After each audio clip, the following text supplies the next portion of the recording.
We've suffered to dreadful conditions lately with the rain, but back in 62-63 you had no football for 2 months. 8 weeks, yeah. Yeah. Do you remember that winter and how awful it was?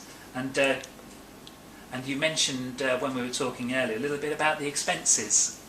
Oh yeah, the committee had an extraordinary meeting to say that they couldn't pay us our travelling expenses, which was £3 a week, so that they couldn't afford to pay £24 lump sum for the weeks we weren't playing. So you would get these expenses not just actually for travelling, but that was your regardless, even if you didn't actually have to pay to travel. Yes, right. So £3 a week, eh? Yeah. When I packed up, I was a contract player. Yeah. I was getting £20 a week then. Was it about 78? 78, yeah, right, okay. So that's a little bit less than Wayne Rooney gets now, isn't it? Just a bit, yeah. Okay. Do you remember the floodlights being installed in 1963? Yeah, we played Enfield. That's right, you played Enfield. We won 3-2, I think. 3-1, I think, yeah. That was exciting. I seem to remember there was a sort of a celebratory programme issued for that game. It was, yeah. So yeah, because nowadays, of course, we take floodlights for granted, but then it must have been a real novelty playing under lights. Yeah, you felt real professional then. Yeah. Playing under floodlights. Because I suppose a lot of all the football league clubs had got them by then, so you knew about it, but... Yeah, I mean, they started the Floodlit League then. We played all different local teams like Thatcham and teams like that. Yeah. I used to play occasionally. Well, I used to like playing whenever I could. Yeah, just as much as you could. Not like today, they rest all the so-called star players, don't they? But no, I'd play in anything, down the right if it needed. The following year was your first retirement from football, I read, 1964. Retirement? Yes. Threatened retirement. You don't remember what that was over, do you? Was that an argument over something? Nothing. I was just like all sort of, what shall I say, so-called stars.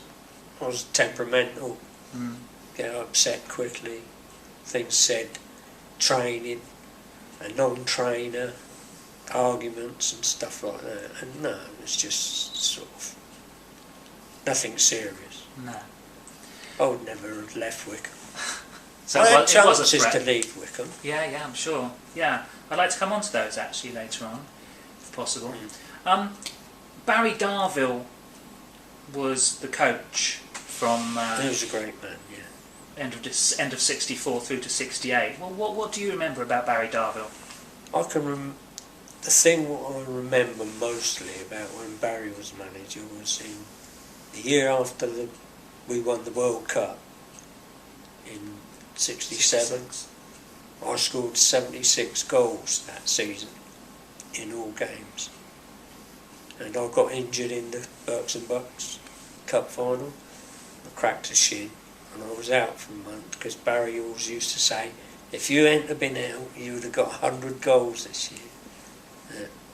That was a highlight of Barry, but he was a nice bloke. So would you say, that, as you say, I think you scored sort of 60 first team goals and then sort of 16 or so other ones during that 66-67 season, which is a record which I'm sure will never be broken. But that would you say that was your peak, or do you think that the peak years were in the early 70s with the success in the league? Because you obviously scored, that was the most goals you scored in one season. 66. I think my peak seasons were when I played with Keith Searle. Yeah, in the early 70s, right? Yeah. Because in that in the 65-66 season, you were playing up front. You had Paul Bates, Keith Samuels, Len Worley, and between you scored more than 100 goals between the forwards there. What do you remember about playing in that side in 65-66?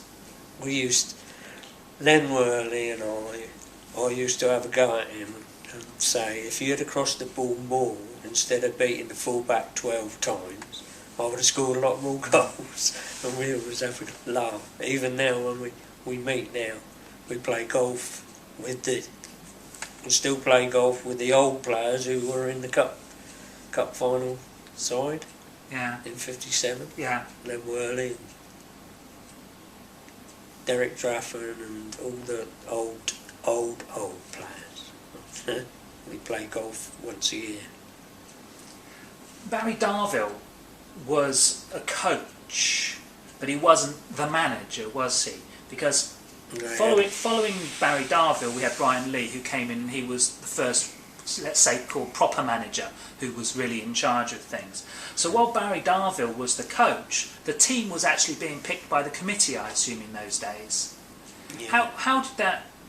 Because that relationship now seems a bit strange, that you could have the coach running the day-to-day footballing issues and the coaching, but then someone else actually picking... So is that the way it really happened, or did in practice Darvill pick the team, really? I think he picked it, really. Yeah. But the players didn't get involved in all that. He didn't know what was going on. No. But it would have been very strange to have a committee actually saying who the 11 were going to be starting the following Saturday, and that system was gradually petering out, wasn't it, at that period of time? Yeah, that was when Jack Smithhurst, and we had some really good top-notchers. Bill Hayter. Running the club. Yeah. And they were always sort of involved in the dressing room. They used to come in and say well done and stuff like that. But were they influencing team affairs, do you think? Or I don't think so. No, leaving it to Darvill to do. Yeah. Okay.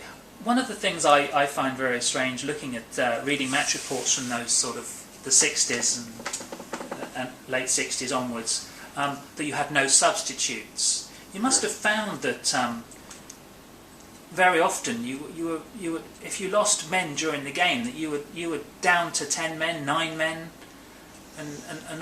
or people hobbling around the pitch because there was no replacements, which was obviously the norm. Everybody got used to it.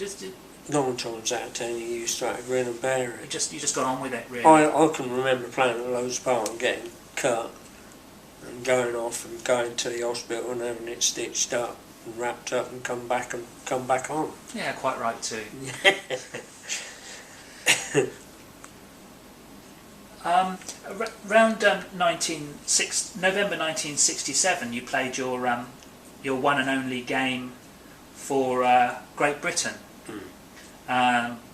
Who was in charge of the Charles Hughes. Charles Hughes, the famous Charles Hughes. I never got on with him at all. No, you didn't like him, and he didn't like you. What was the clash between the two of you? I don't know. I think he was what you call a headmaster, and everybody used to have to bow and say yes sir and no sir. Doff your cap to him. I'm not that. And you weren't that kind of person. No. You said that as if you got to know him, and yet you only were called up once. How did you get to know him then? When did you meet him to realise you didn't like each other? I was in the England squad. You were in the squad but just didn't get picked? When he was in charge. Right, so you went to training sessions with them? Went to Wales. And I played for numerous FA 11. Right, so you'd experienced him in other guises, as it were. Yeah. Right.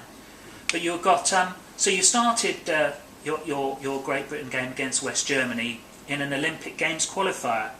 That was at Hendon, yeah. Yes, at Hendon. But you were taken off at half-time, weren't you? Do you... tactical change, or... Not really. I think you were a forward, and didn't you get taken off and a midfielder brought on, or something like that? Is that right? Yeah, Larry Pritchard was playing as well at the time. But he wasn't he wouldn't have been a Wycombe Wanderers player at that time. Would he have been at Sutton, maybe? Yeah. Okay. A lot of them didn't agree with him taking me off. No. It was just a clash of personalities, I think. But you never actually got a call up for the England non-league side, did you? Although everybody couldn't understand why. I mean, was he in charge of England as well? Yeah. Right, okay. So that, again, comes possibly back to the same reason. Could have done, yeah. Mind you, I scored a lot of goals, but a lot of the pundits put it down to the sloping pitch. Right, so they don't really count as proper goals then. Yeah, an advantage. Right. Okay. Do you there was quite a lot of media coverage in the end of '66 when Barry Darvill, because Barry Darvill actually resigned, didn't he? And there was threats of strikes from the players. Do you remember that? Well, I don't remember what the actual kerfuffle was about. It was something about the selection of the team, and I don't know whether it was because maybe he wasn't being given free roll to select the side or something like that. Who came as manager after him?